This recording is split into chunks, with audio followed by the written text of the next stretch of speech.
এলেম হলো একটা নূরের নাম, একটা আলো। এলেম মানে কি? আলো। এলেমকে বলা হয় ফা ইন্নাল ইলমা নূরুম মিন ইলাহি। এলেম হলো আমার রবের পক্ষ থেকে একটা আলোর নাম, একটা নূরের নাম। আর গোটা পৃথিবীটা হলো অন্ধকার।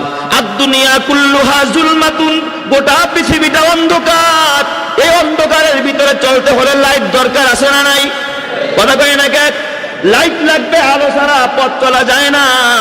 হয়তোবা নিজের কাছে লাইট থাকতে হবে, অথবা যার হাতের লাইট আছে তার সাথে আপনার সম্পর্ক থাকতে হবে। যে আমার কাছে লাইট নাই, আমি চলতে পারি না, তাহলে যার হাতের লাইট আছে তার পিছনে পিছনে গেলে আমি রাস্তা পাবো, ঠিক কিনা জোরে কোন? এখন যদি আমার হাতের লাইটও নাই, আমার হাতে আলো নাই, আমি আলোওয়ালার সাথে সম্পর্ক রাখি নাই, তাইলে বলেন আমি রাস্তা পাবো না গর্তের মধ্যে পড়বো? কথা কয় না কা? আলহামদুলিল্লাহ নাহমাদুহু ওয়া নাস্তাঈনুহু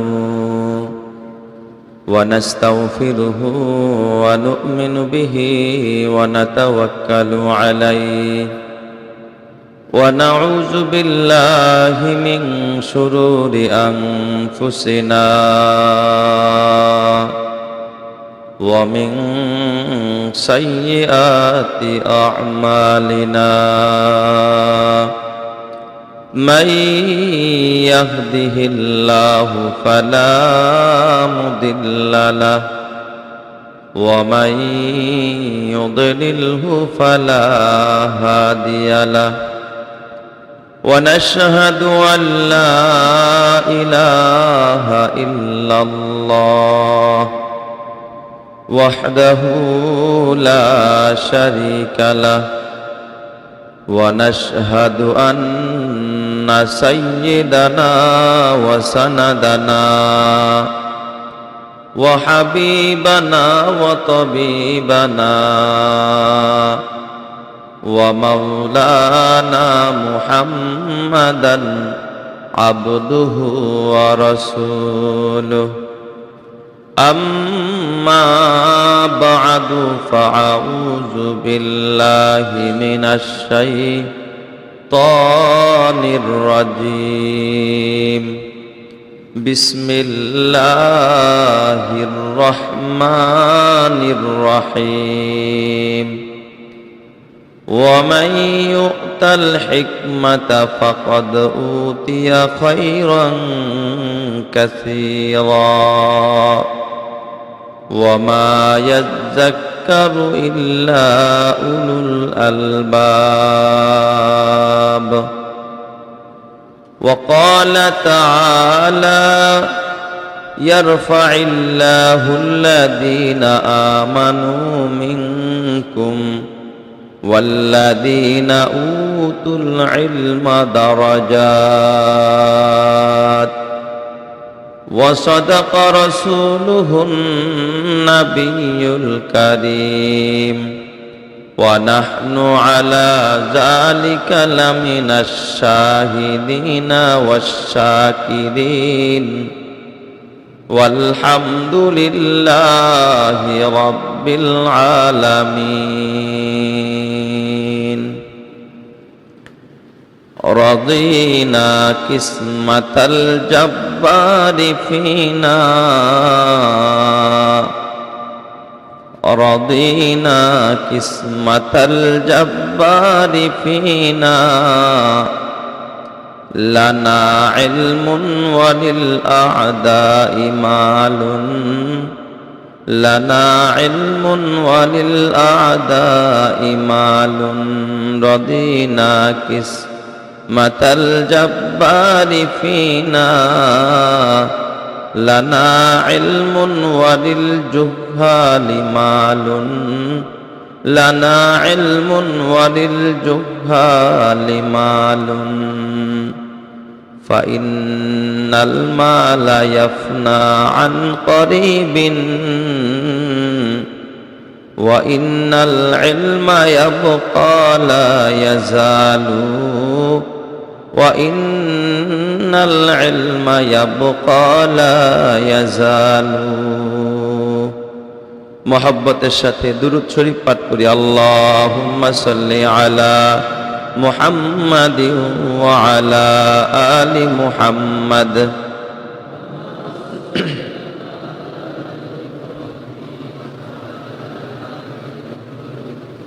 إنك حميد مجيد اللهم بارك على محمد وعلى آل محمد كما باركت على إبراهيم وعلى آل إبراهيم إنك حميد مجيد ربنا لا تزغ قلوبنا بعد إذ هديتنا وهب لنا من لدنك رحمة إنك أنت الوهاب الحمد لله মহান আল্লাহ জাল্লা শানহুর দরবারে অসংখ্য অগণিত শুকরিয়া যে আল্লাহ সুবহানাহু ওয়া তাআলা আমাদেরকে সুস্থ রেখে ঈমানের মতো মহা দৌলত দান করে আল্লাহ পাকের প্রিয় বান্দা হিসাবে কবুল করে আল্লাহ পাকের ঘর পবিত্র স্থান মসজিদে আল্লাহ আসার বসার তৌফিক দিয়েছেন। কিছু দিনই কথা বলা ও শোনার সুযোগ করে দিয়েছেন। তাই সেই মহান মালিকের দরবারে দিল থেকে মহব্বতের সাথে জবান ছেড়ে ভক্তি ভরে সমস্বরে কালিমাতুশ শুকর আদায় করে বলি আলহামদুলিল্লাহ। কুরআনুল কারীমের সুমধুর একখানা আয়াতে কারিমা তেলাওয়াত করেছি।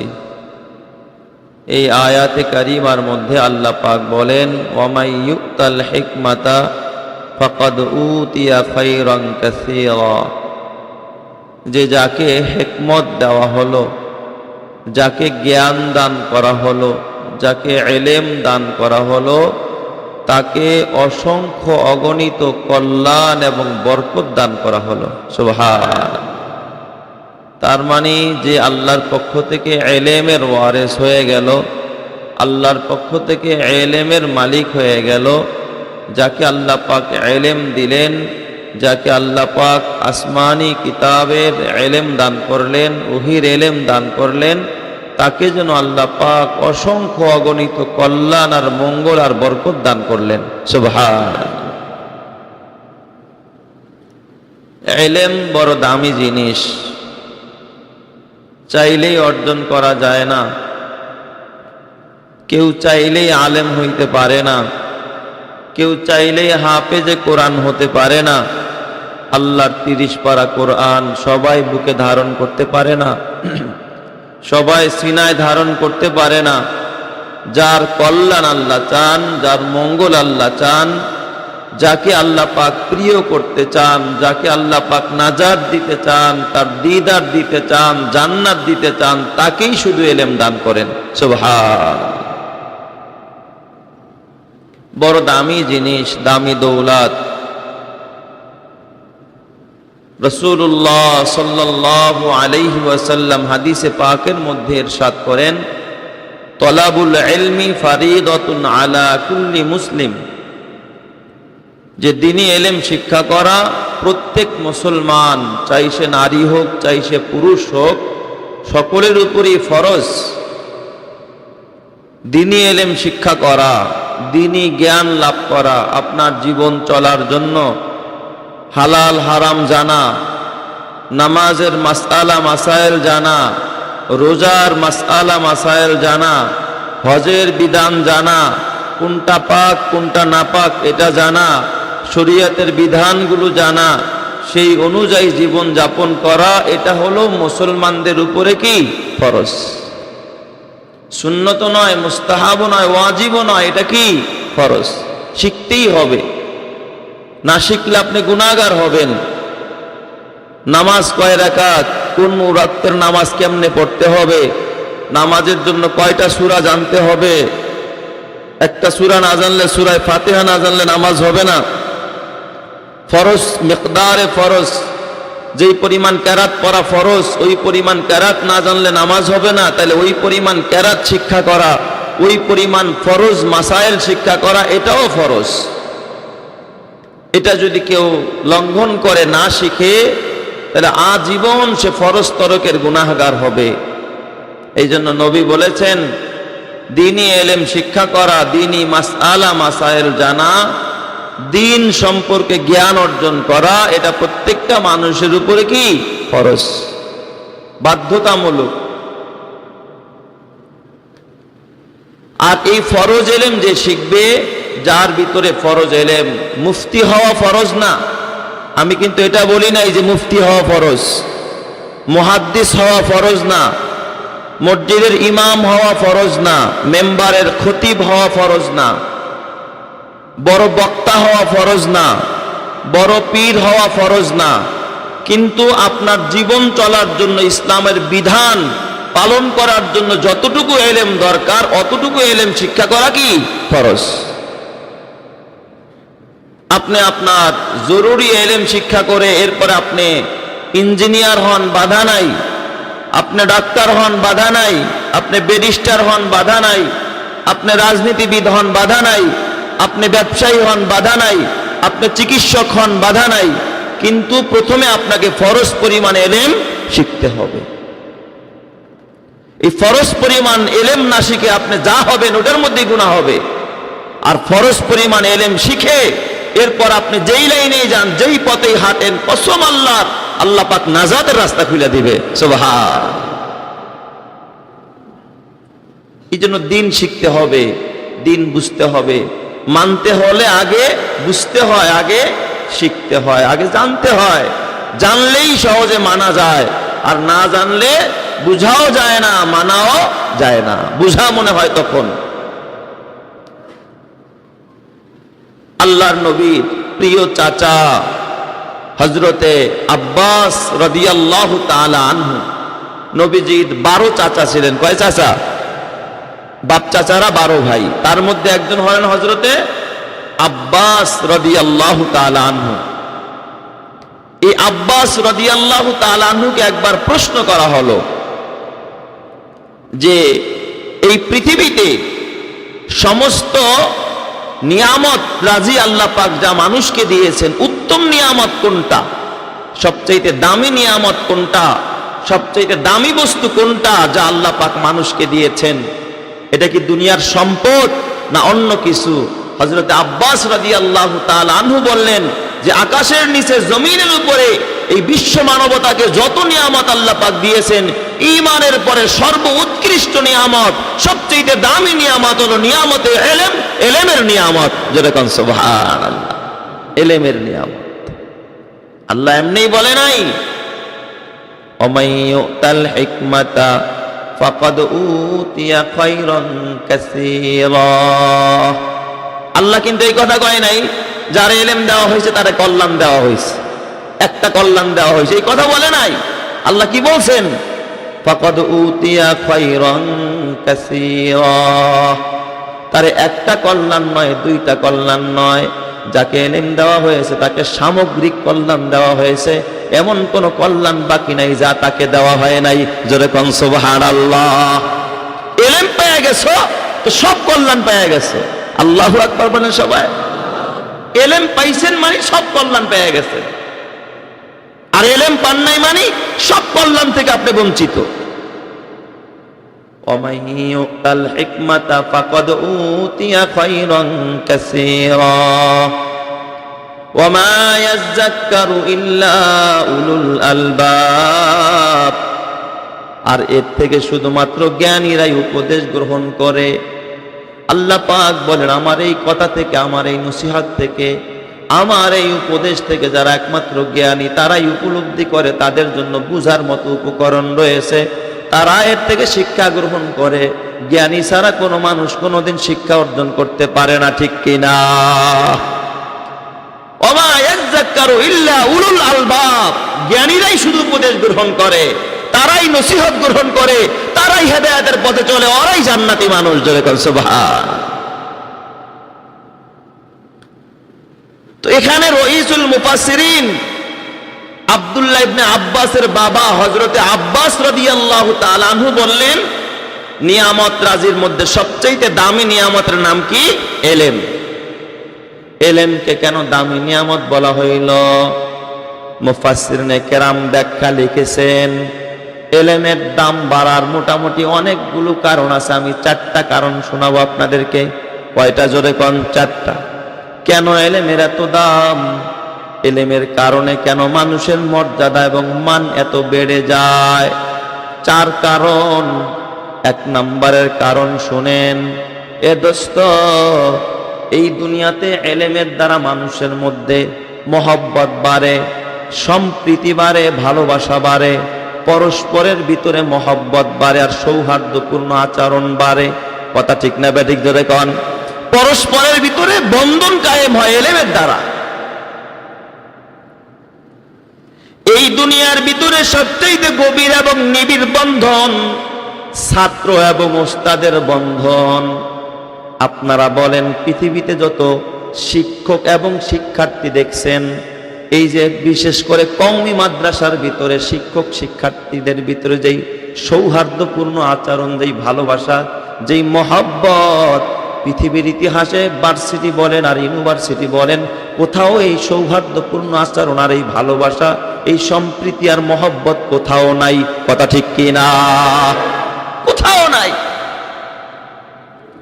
এখনো পর্যন্ত ছাত্ররা ওস্তাদ যেখানে বসে ওখানে বসে না, ওস্তাদের সামনে আসন গেড়ে তারা বসে না।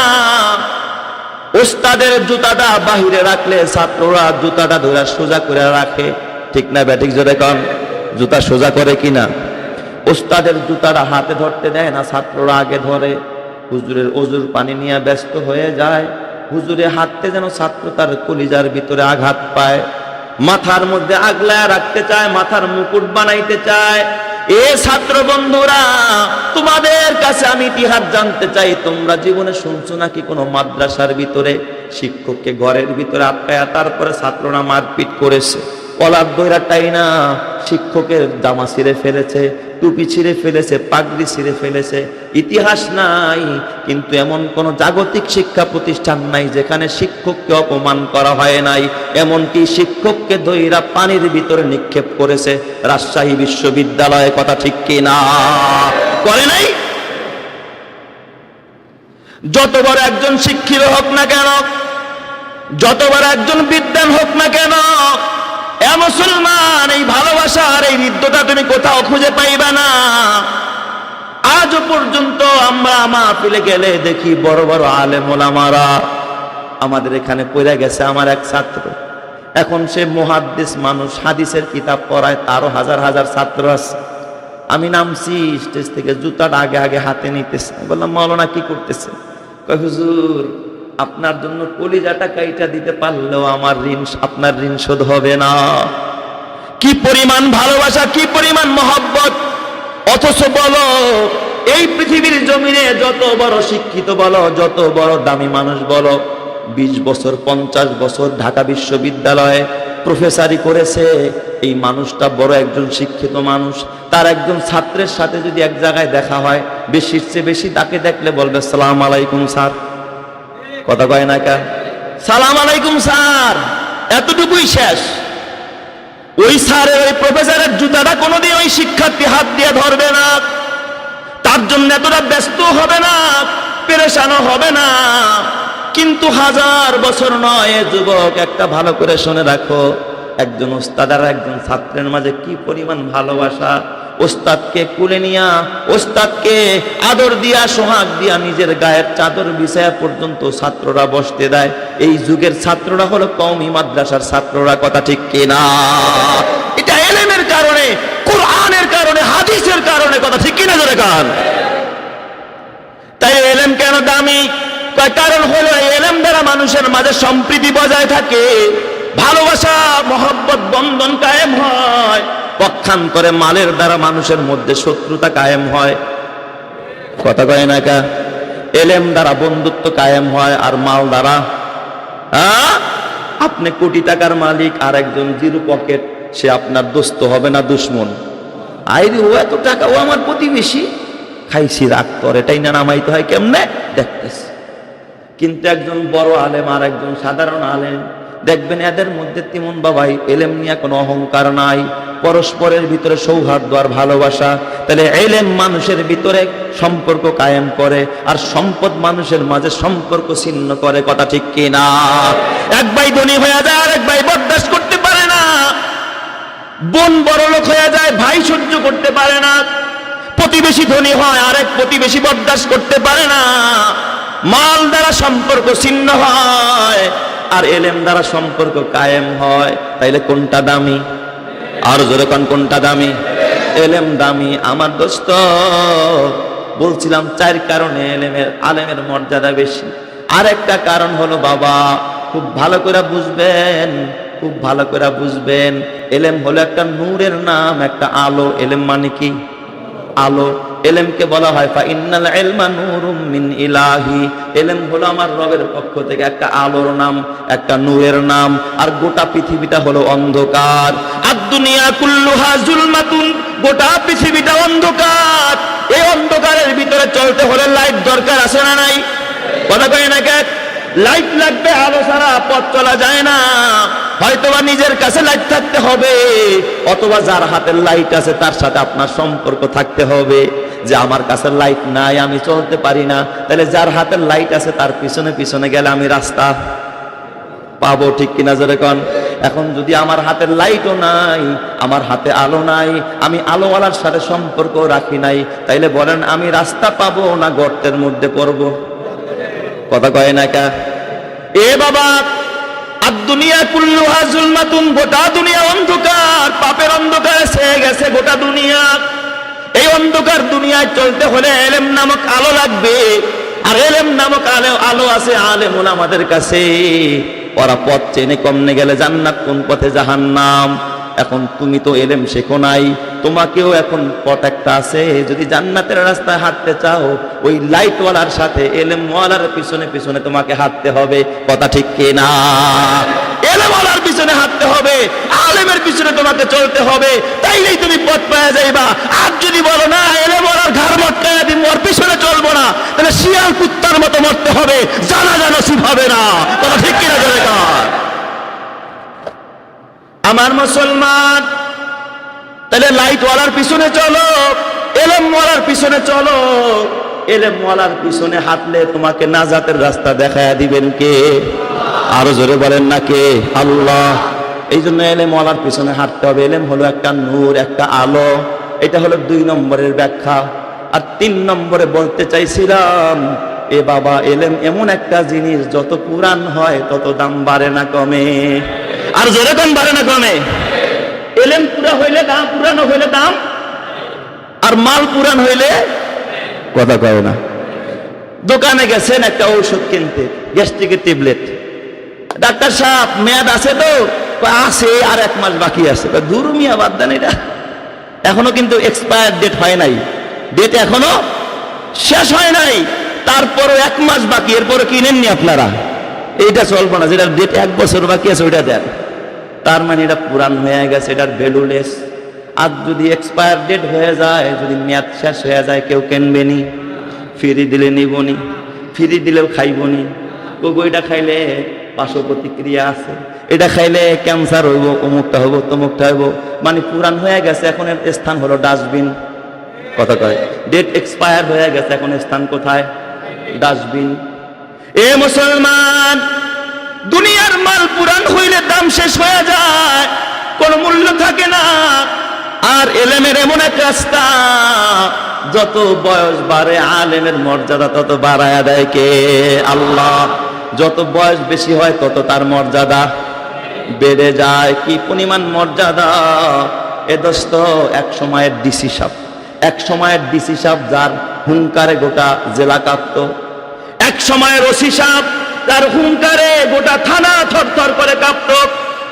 এক সময়ের ব্যারিস্টার সাহেব যার গর্জনে আদালত প্রাঙ্গণ কেঁপে উঠত। কিন্তু সে যখন ডেট এক্সপায়ার হয়ে যায়, সে যখন ডেট ফেল হয়ে যায়, ডেটের কারণে এখন আর চাকরি নাই। এখন চাচায় গ্রামে গেছে, দেখবেন ওই মানুষটারে, বাবা, মানুষ তো দূরের কথা, একটা বাচ্চাও তাকে সম্মান দিতে চায় না। কথা ঠিক কিনা? কিন্তু হাদিসের জগতে খেদমত করতে করতে তুমি প্রথম হাদিস পড়াইতে পারো নাই, বয়স বাড়ছে, তোমার হাদিসের কিতাব দিছে, হাদিসের কিতাব পড়াইতে পড়াইতে বয়স যখন তোমার 60-70 হয়ে গেছে, তখন তোমাকে সর্বোচ্চ কিতাব বুখারী শরীফ দিয়া শাইখুল হাদিস বানায়া দিছে। জোরে কোন সুবহানাল্লাহ। ইমান দামবারে মুসলমান, তোমরা দেখেছো বাংলাদেশের একজন প্রবীণ আলেম, উপমহাদেশের ভিতরে একজন বিখ্যাত আলেম ছিলেন শাইখুল ইসলাম আল্লামা আহমদ শফিক রহমাতুল্লাহি আলাইহি। 103 বছরের একজন মানুষ, বয়সের ভারে যিনি সঠিকভাবে কথাও বলতে পারে না, বয়সের ভারে যিনি হাঁটতে পারে না, চলতে পারে না, হুইল চেয়ারের ভিতরে ছাত্ররা তারে উঁচা করে নেয়। এই মানুষটা, এই বয়োবৃদ্ধ মানুষটা ডেট এক্সপায়ার হয়ে গেছে তোমাদের ভাষায়, চাকরির মেয়াদ নাই, সরকারি চাকরি করার মতো যোগ্যতা তার ভিতরে নাই, চাকরির মেয়াদ নাই, ডেট এক্সপায়ার হয়ে গেছে। তারপরও এই মানুষটা যখন কোথাও দিনের বেলায় যায়, রাতের বেলায় যায়, তাকে হেলিকপ্টার দিয়ে নেওয়ার পরেও হাজার হাজার লক্ষ লক্ষ মানুষ তার চেহারা দেখার জন্য বৈশা থাকে। কথা ঠিক কিনা? এটা এলেমের বরকত। কথা ঠিক না বেঠিক? জোরে কোন। কারণ এলেমের দ্বারা মানুষের সম্মান বাড়ে, মানুষের ইজ্জত বাড়ে। এই দুনিয়ার ভিতরে এত সম্মান, এত ইজ্জত, এই আলেম যখন কবরের ভিতরে যাবে, আল্লাহ পাক আলেম সমাজকে একত্রিত কইরা সবুজ চাদর দিয়ে আল্লাহ পাক ঢেকে দিবে, ঢাইকা দিয়া বলবে, ও আলেম ওলামারা, দুনিয়ার ভিতরে আমি আল্লাহ তোদের সিনার ভিতরে আমার এলেমের নূর আমি সংরক্ষণ করেছিলাম, হেফাজত করেছিলাম। আমি আল্লাহ আজকে ময়দানে মাহশারে তোদেরকে বেইজ্জত করব না। যা যা, আমি সবুজ চাদর দিয়া তোদের দোষ ত্রুটিগুলো ঢাইকা দিলাম। উমু মাগফুরান লাকুম, ইনতালিকু মাগফুরান লাকুম, যাও যাও, আমি ক্ষমা করে দিলাম, সোজা জান্নাতে চলে যাও। জোরে কোন সুবহানাল্লাহ। তাহলে বলেন আলেমের দাম কম না বেশি? আরো জোরে বলেন, কম না বেশি? কার সাথে আপনি তুলনা করবেন আলেম? একজন আলেমের কত দাম, একজন জ্ঞানী মানুষের কত দাম, একজন টুপিওয়ালার কত দাম, একজন দাড়িওয়ালার কত দাম, একজন জুব্বাওয়ালার কত দাম। এ বাজান, আপনারা দেখছেন যত বড়ই হন না কেন, আমি বাংলার জমিনে আমার জন্মের পরে জানাজায় এত মানুষ আমি অন্য কোনো জানাজায় দেখি নাই, যেটা শাইখুল ইসলাম আহমদ শফির জানাজায় হয়েছে। কথা ঠিক কিনা? মরার পরে দাম কমে গেছে, তাই না? কথা কয় না? কমছে না বাড়ছে? কয়েক কিলোমিটার জায়গা লোকে লোকারণ্য, সব রাস্তাঘাট ব্লক হয়ে গিয়েছিল। এত মানুষ কোথার থেকে আসলো? এ বাবা, শাইখুল ইসলামের জানাজায় এত মানুষ, শাইখুল হাদিসের জানাজায় এত মানুষ, মুফতি ফজলুল হক আমিনীর জানাজায় এত মানুষ। বাজান রে, এমনে এমনে না, এরা এলেমের ধারক বাহক, এদের সিনায় আছে এলেম, কোরআনের নূর, যার কারণে মানুষের মহব্বত আল্লাহ তাদের দিলে ঢাইলা দিছে। কথা ঠিক কিনা? আরেকটা কারণ বাজান শোনেন, আল্লাহর নবী যখন ইসলামের দাওয়াত দিতেছিলেন, কালিমার দাওয়াত দিতেছিলেন, মানুষ দলে দলে ইসলামে আসতেছিল, মুসলমান হইতেছিল। মানুষ কালিমা পড়ে মুসলমান হয়। হঠাৎ কইরা যে কালিমা পড়ে, ছেলে কালিমা পড়ছে, বাবাই তারে ঘরে জায়গা দেয় না, ঘর থেকে তারে ঘাড় ধাক্কা দিয়া বের করে দেয়। স্বামী মুসলমান হয়েছে, বিবি জায়গা দেয় না। তার মানে যে কালিমা পড়ে সে ঘর হারা হয়, বাড়ি হারা হয়, সন্তান হারা হয়, সম্পদ হারা হয়। সবাই তিরস্কার শুরু করলো। দেখ মুসলমান কেমন পাগল হয়েছে, একটু কালিমা পড়ার লিগা সব ছাড়ছে, সব ছেড়া দিছে। হযরত আলী কাররামাল্লাহু ওয়াজহু তখন দেবতকণ্ঠে ডাক দিয়া কয়, এ জাহেলরা, মূর্খেরা, তোরা তো সম্পদ পায়া খুশি, তোরা তো মনে করছস তোরা সম্পদের মালিক, তোরা পদের মালিক, তোরা ক্ষমতার মালিক। তোরা কি জানোস না, রদিনা কিসমাতাল জাব্বারি ফিনা, রদিনা কিসমাতাল জাব্বারি ফিনা, লানা ইলমুন ওয়ালিল আদাই মালুন, লানা ইলমুন ওয়ালিল আদাই মালুন। এ জাহেলরা, তোরা শুনে রাখ, আমরা আল্লাহর সন্তুষ্ট, আল্লাহর বন্টনের উপরে খুশি, আল্লাহর বন্টনের উপরে সন্তুষ্ট আছি। আমার আল্লাহ দুইটা ভাগ করছে, এক ভাগে এলেম রাখছে, আরেক ভাগে সম্পদ রাখছে। আল্লাহ পাক আমাদেরকে এলেম দিয়েছে, আমাদেরকে উম্মতে মুহাম্মাদীকে এলেম দান করেছে। আমরা এলেম পায়া খুশি, আল্লাহর বন্টনে খুশি। তোরা মাল পায়া তোরা খুশি। তোরা শুনে রাখ, ফাইনাল ইলমা, ফাইনাল মালা ইয়াফনান করিবিন, মাল অচিরেই ধ্বংস হয়ে যাবে। ওয়া ইন্নাল ইলমা ইয়াবকা লা ইয়াজালু, আর এলেম কবরেও ধ্বংস হবে না, এলেম তোর সাথে জান্নাতে যাবে। জোরে কোন সুবহানাল্লাহ। তাইলে বলেন, মালের দাম বেশি না এলেমের দাম বেশি? আরো জোরে কোন, কোনটার দাম বেশি? কবরে গেলে আপনার সোনালী ব্যাংকের অ্যাকাউন্টটা গিয়া বলবে, এই ফেরেশতা, আমার কিন্তু অ্যাকাউন্ট সোনালী ব্যাংকে ছিল, এই দেখ আমি অ্যাকাউন্ট, সাবধান। প্রশ্ন কিন্তু সাবধানে করিস, কি কোন অ্যাকাউন্টে গিয়া সুপারিশ করবে? তো কথা কয় না, সোনালী না করলে রূপালী ব্যাংকের অ্যাকাউন্ট গিয়া করবে সুপারিশ। হ্যাঁ, গুলশানের ফ্ল্যাটটায় গিয়া সুপারিশ করবে, গুলশানে আমার ফ্ল্যাট ছিল। বাড়িদারার ফ্ল্যাটটায় গিয়া সুপারিশ করবে, বংশালের ফ্ল্যাটটায় গিয়া সুপারিশ করবে। মুসলমান না, না, তোমার কবরে গিয়া তোমার কোরআন দাঁড়ায়া যাবে। আল্লাহু আকবার। তোমার মাথার কাছে তোমার কোরআন দাঁড়ায়া যাবে, তোমার পায়ের কাছে তোমার আমল দাঁড়ায়া যাবে, তোমার ডান পাশে তোমার নেক আমল দাঁড়ায়া যাবে। কোরআন দাঁড়ায়া বলবে, আল্লাহ, এই মানুষটা আমি কোরআন তেলাওয়াত করতাম, আমি কোরআনের ইলম শিখছে, আমি কোরআনকে হেফাজত করছে, আজকে আমি কোরআন সাক্ষী দিলাম, এই মানুষটাকে জান্নাতের মেহমান বানাও। চিৎকার মেরে কোন সুবহানাল্লাহ।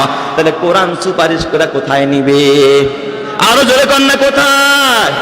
এই জন্য আল্লাহর নবী কয়, কুন আলিমান আও মুতাআল্লিমান আও মুহিব্বান আও মুঈনান লা তাকুন খামিসান ফাতাহলিক। এ মুসলমান, তোমরা হয়তো আলেম হও, নয়তো বা আলেম হইতে পারো নাই, বয়স হয়ে গেছে, বুড়া হয়ে গেছো।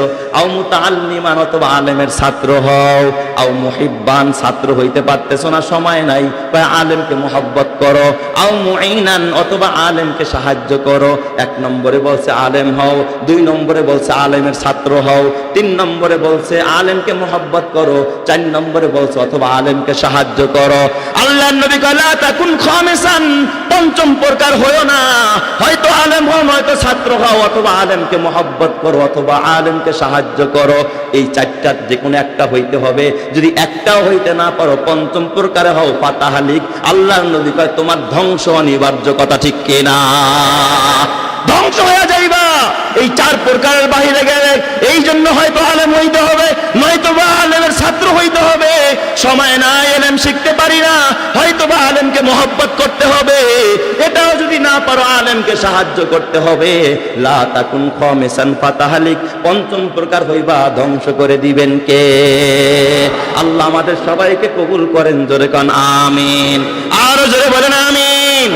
এ বাজান, ওই যে আগেই বলছিলাম, দুনিয়া অন্ধকার, অন্ধকার দুনিয়ায় চলতে হলে আলো দরকার, লাইট দরকার। তোমার হাতে তো লাইট নাই, তোমার কাছে ওই চোখ নাই, তুমি দেখো না কোনটা হালাল কোনটা হারাম, কোনটা নাজাতের রাস্তা কোনটা জাহান্নামের রাস্তা, তোমার চিনা নাই। এই জন্য যার চোখ আছে, যার হাতে লাইট আছে, তার পিছনে পিছনে হাঁটার বিকল্প। কথা ঠিক না বেঠিক? জোরে কান। এই জন্য আলেমের পিছনে চলো, আলেমকে অ্যাবাউট করে চলার কোনো সুযোগ নাই। আলেমের রাস্তা নাজাতের রাস্তা, আলেমের রাস্তা হলো কোরআনের রাস্তা। আমার বাজান, আপনারা শুনেছেন, এ বাজান, মুজাদ্দিদ আল পেসানি রহমাতুল্লাহ আলাইহি বড় একজন বুজুর্গ মানুষ, আল্লাহওয়ালা মানুষ। ওনার ইন্তেকালের পরে ওনার মাজার জিয়ারত করতে, ওনার কবর জিয়ারত করতে এক বুজুর্গ মুজাদ্দিদ আল পেসানির এলাকায় গেছে। মুজাদ্দিদ আল পেসানি বড় বুজুর্গ না ছোট বুজুর্গ? এই রকমের বুজুর্গ যুগে যুগে বেশি আসে না, একজনেই আসে। সুবহানাল্লাহ কোন সবাই? ওনার কবর জিয়ারত করতে আর এক বুজুর্গ দূর থেকে ওনার কবরে গেছে। জোহরের নামাজের টাইম, আজান হয়ে গেছে। ওই মানুষটা মুজাদ্দিদ আল পেসানির বাড়ির সামনে ওনার একখানা মসজিদ। ওই বুজুর্গ ওযু বানায়া মসজিদের ভিতরে ঢুকছে। অনেক সময় হাতে থাকলে সুন্নত পড়া মানুষ হাঁটাহাঁটি করে, পায়চারি করে। দেখি ডাইনে বামে কি হয়। ওই বুজুর্গ তাকায়া দেখে কিছু ছোট্ট ছোট্ট বাচ্চারা মাঠের ভিতরে খেলা করতেছে। এই বাচ্চাগুলো খেলা করতেছে। ঠিক যখন নামাজের টাইম হয়ে গেছে, ফাআযানা মুআজ্জিনুন ওয়া উকিমাতিস সালাহ, যখন মুয়াজ্জিন আযান দিয়া নামাজের ইকামত দিয়েছে, ছোট্ট ছোট্ট বাচ্চাগুলো বল টল ফালায়া দৌড়ায়া মসজিদের ভিতরে এসে আল্লাহু আকবার, সুবহানাল্লাহ জোরে কোন সবাই, নামাজে দাঁড়ায় গেছে। বুজুর্গ মনে মনে কয়, ব্যাপারটা কি আল্লাহ? বাচ্চারা খেলাধুলা ছাইরা এসে নামাজে দাঁড়ায় গেল, ওযু করলো না। ব্যাপারটা কি? মনে হয় এই বাচ্চারা বুঝে না নামাজের জন্য ওযু দরকার। ওরা কেন ওযু বানাইলো না? আল্লাহর ওলির দিলের ভিতরে প্রশ্ন। এবার আল্লাহর ওলি সালাম ফিরায়া নামাজ শেষে বাচ্চাগুলোর সাথে মাঠে গিয়া দেখা করতে যার, ডাক দিয়া বলে, বাবারা তোমরা কি ওযুর ফরজ জানো না? নামাজের জন্য ওযু করতে হয়, তোমরা খেলা বন্ধ রাইখা কেন নামাজ পড়তে গেলা, ওযু করলা না? বাচ্চাগুলো চিৎকার মেরে ডাক দিয়ে কয়, ওগো আল্লাহর ওলি, আপনি তো আমাদেরকে চিনেন না, আমরা মুজাদ্দেদ আল পেসানির এলাকার মানুষ, আমাদের বড় আলেম ছিলেন মুজাদ্দেদ আল পেসানি, আমরা শুধু নামাজের জন্য ওযু করি না, আমরা সব সময় বা ওযু থাকি, আমরা খেলার সময় ওযু করি। আল্লাহর ওলি গো, আমাদের ওযু ছিল, আমরা ওযু অবস্থায় নামাজ আদায় করছি। জোরে কোন সুবহানাল্লাহ। আলেমের সোহবতে থাকার কারণে বাচ্চাগুলো বিনা ওযুতেও খেলা করে না। একটা খেলার বাচ্চা, সেও ওযু ছাড়া থাকে না। এ মুসলমান, তাহলে আলেমের সংস্পর্শ কত দামি, এলেমের দাম কত বেশি, এ আলেমের মর্যাদা কত বেশি।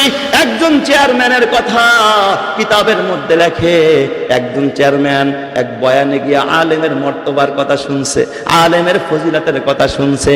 এই ফজিলাতের কথা শুই না ওই চেয়ারম্যান সব চাহারে, এতদিন যত কষ্ট করছি, যা করছি, যত খানা খাওয়াইছি মানুষের ভোটের জন্য, এটা দুনিয়াতেই শেষ, আমার মরার পরে নাজাতের জন্য আলেম ছাড়া, কোরআন ছাড়া কোনো উপায় নাই। কথা ঠিক কিনা? চেয়ারম্যান সাহেব দাঁড়ায় গেছে, মজমার মধ্যে দাঁড়ায় বলতেছে, হুজুর আমার একটা কথা। বলেন কি কথা? কয়, হুজুর বুঝছি আমার ভুল সংশোধন হয়ে গেছে হুজুর, এতদিন যা খাওয়াইছি ভোটের আশায়, যা খাওয়াইছি মানুষের সমর্থন পাওয়ার আশায়, ওটা পেয়ে গেছি হুজুর, দুনিয়ায় কাজে আসলো, আখিরাতে কোনো কাজে আসবে না হুজুর। আমি আজকে ওয়াদা দিলাম, এখন আর ভোটের আশায় খাওয়াবো না, এখন আর সমর্থন পাওয়ার আশায় খাওয়াবো না, এখন নাজাত পাওয়ার আশায় খাওয়াবো হুজুর। আপনার মাদ্রাসায় যত ছাত্র আছে এদেরকে আমার বিবি রান্না করে দিবে, আমি মাথায় করে না এদেরকে খানা খাওয়াবো। যেরকম সুবহানাল্লাহ।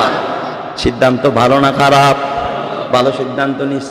বেচারায় চেয়ারম্যানি বাদ দিয়া দিছে, চেয়ারম্যানি ছাইরা দিয়া ভাতের পাতিল মাথায় নিয়ে সময় হলে 3 বেলা ছাত্রকে খানা খাওয়ায়। ছাত্ররা 3 বেলা খানা খায়, চেয়ারম্যানে নিজে খানা খাওয়ায়, ডিস্ট্রিবিউট করে, খানা ভাগ করে দেয়।